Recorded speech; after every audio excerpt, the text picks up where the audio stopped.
Isang mag-aaral, inagawan ng motorsiklo. Pulis, sugatan ng pigilang pahintuin ng sospek.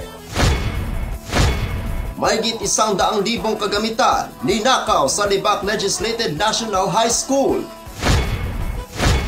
At street-level individual, timbog sa drug buy-bust operation sa lungsod ng Tacurong.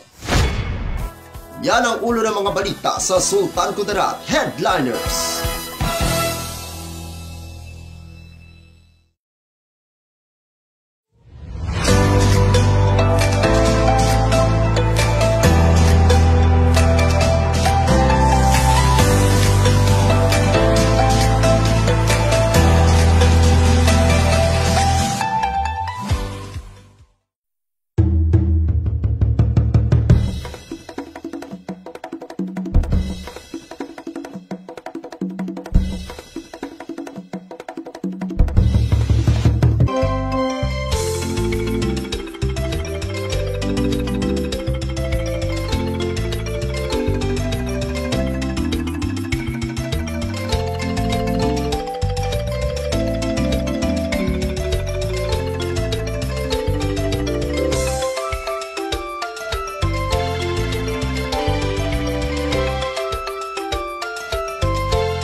Magandang araw, lalawigan ng Sultan Kudarat. Narito na ang mga pangunahing balita sa Sultan Kudarat Headliners ngayong Mayo 18, taon 2024. Isang mag-aaral, inagawan ng motorsiklo. Pulis, sugatan ng pigilang pahintuin ng sospek. Narito ang ulat.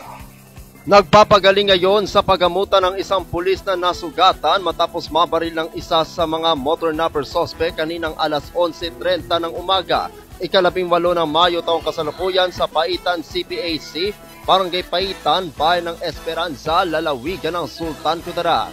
Batay sa ulat mula sa PNP, sinubukan ng nakatalagang pulis na si Police Senior Master Sergeant Reynes na pahintuin ang mga lalaking tumangay na motorsiklo na dumaan sa kanilang CPAC base. Ngunit imbes na huminto ay binaril ito. Nagtamo ng tama ng bala sa kanyang balikat ang pulis na agad dinala sa isang pribadong pagamutan. Sa investigasyon ng pulis, ang mga suspect na bumaril sa pulis ay ang responsable sa pagtangay ng sniper Kawasaki ng isang mag-aaral na kinilalang si Rasid Takulanga, 22 taong gulang, naninirahan sa barangay Madanding, bayan ng Dato Abdullah Sangki, lalawigan ng Maguindanao del Sur. Sasalaysay ng mag-aaral sa pulis habang binabaybay nito ang Barangay Road mula sa Barangay Sagasa patungo sa Maguindanao del Sur at pagdating nito sa bahagi ng Sitio Durian, Barangay Banaba, bayan ng Dato Abdullah Sangki, Maguindanao del Sur, ay nakita nito ang tatlong lalaki na sumusunod sa kanya at tinutukan ito ng baril. Nang matangay ang kanyang motor ay mabilis na umalis ang mga motor napper sa kayang isang Honda XRF at dumaan sa bahagi ng Barangay Paitan Checkpoint. Dito na sila hinarang ng pulis na nauwi sa barilan. Kinumpirma naman sa ulat na posibleng isa din sa mga sospek ang sugatan base sa nadiskubring mga dagta ng dugo sa daan kung saan dumaan ang mga sospek. Agad naman na nag-coordinate ang mga pulis ng Esperanza sa mga checkpoint at compact sa lugar habang nagsagawa ang mga ito ng pursuit operation. Ako ang inyong kaibigang Apolinario Terdi Valencia para sa Sultan Kudarat Headliners.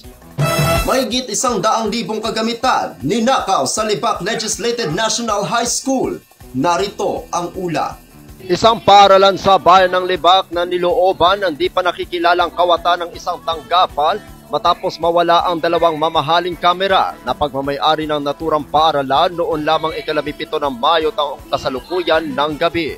Ang mga natangay na kamera ay ang DSLR Mark II na kulay itim, drone DJI Mini 3 na kulay abo naman ang kulay at isang M50 lens ng kamera na nagkakahalaga ng di kumulang 100,000 mahigit.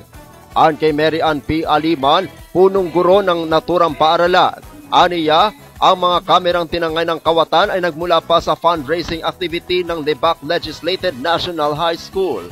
Ang mga kamerang ito ay ginagamit ng paaralan para sa mga dokumentasyon sa lahat ng aktibidades. Nananawagan naman si Aliman sa lahat ng mamamayan na kung sino man ang pinagbentahan o may alam ng nasambit ng mga kamera ay ipagbigay alam lamang ito sa kanyang tanggapan o sa otoridad. Samantala, Napagbigay alam na rin ng pamunuan ng paaralan sa nangyaring pagnanakaw sa Libak Municipal Police Station. Ako ang inyong kaibigang Apolinario de Valencia para sa Sultan Kudarat Headliners. Para sa uling balita, street-level individual timbog sa drug buy-bust operation sa lungsod ng Tacurong. Narito ang ulat. Timbog ang isang street-level individual matapos magsagawa ng buy-bust operation ng Tacurong City PNP sa Barangay Poblasyon, lungsod ng Tacurong, lalawigan ng Sultan Kudarat. Nito lamang ika-17 ng Mayo taong kasalukuyan. Ayon kay Police Lieutenant Colonel Brian Gambot Bernardino, Chief of Police ng Tacurong City Police Station, kinilala ang suspect na si alias Toto, 40 taong gulang, may asawa, construction worker at naninirahan sa nasabing lugar. Ayon kay Police Lieutenant Colonel Bernardino, bandang alas 2:20 ng hapon na magsagawa ng bypass operation sa pagsanib puwersa ng mga otoridad sa pangunguna ng Tacurong City Police Station. Katuwang ang RID-12 Tracker Team Delta, SKPIU at 1st SKPMFC dahilan ng pagkakaaresto kay alias Toto. Nakumpiska mula sa sospek ang 3 pakete ng hinihinalang shabu, isang disposable lighter, isang telepono, isang Rossi na motorsiklo at isang 1,000 peso bill bilang buy-bust money. Nahaharap ang sospek sa paglabag sa kasong Republic Act No. 9165 at kasalukuyang nasa kustodiya ng Tacurong City Police Station para sa tamang disposisyon. Patuloy ang ating mga kapulisan sa pagpapatupad ng mga programa kontra kriminalidad sa bansa upang mabigyan ng maayos ang payapang pamumuhay ang ating mamamayang tungo sa bagong Pilipinas. Ako ang inyong kaibigang Apolinario de Valencia para sa Sultan Kudarat Headliners.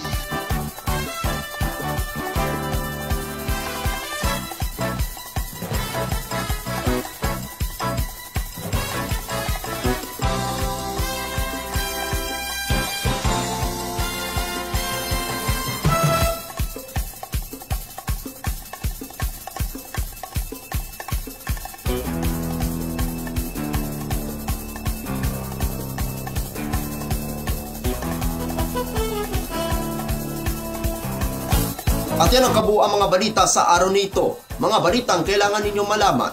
Balitang walang kinakampihan. Balitang totoo. Balitang may dalang aral at inspirasyon. Ito ang Sultan Kudarat Headliners. Hanggang sa Lunes, happy weekend. Maraming salamat at magandang araw, kaibigan.